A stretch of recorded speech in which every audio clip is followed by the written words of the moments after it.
For WKNO News in Memphis, I'm Christopher Blank. The Shelby County Clerk's Office turned over almost $9 million in revenue to county government throughout the past 8 months, collected from last year's $25 wheel tax increase.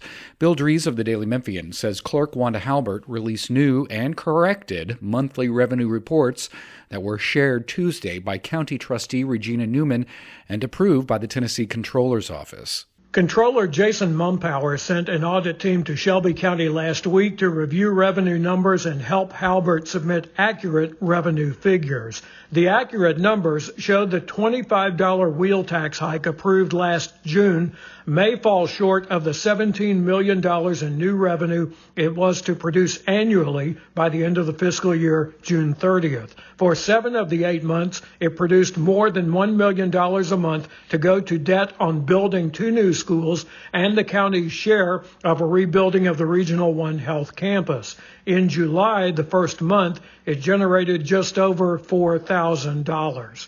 For the Daily Memphian, I'm Bill Dries.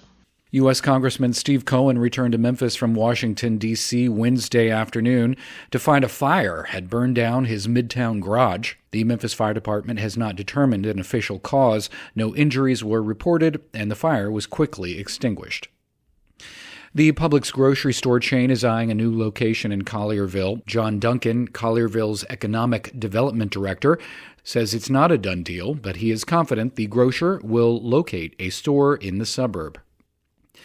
The city of Bartlett is nearly ready to hand over management of its recreation center to the YMCA. A newly appointed board will oversee the transition taking place on April 1st. The city and the Y will have a 25-year lease agreement. The city has incurred heavy financial losses at the facility in recent years. Initially, current rec center memberships will transfer to the Y, with members incurring no extra fees. Methodist Le Bonheur Healthcare is closing operating rooms due to a lack of anesthesia teams. According to physicians speaking with the Daily Memphian, Methodist switched from its long-term anesthesia provider to a new group, which for 4 months has been urgently recruiting staffers to try to fill the void in anesthesia care in Methodist's 5 adult hospitals in Memphis. It's unclear how many anesthesiologists are still needed or how long surgeries may be affected. This is 91.1. More news at WKNOFM.org.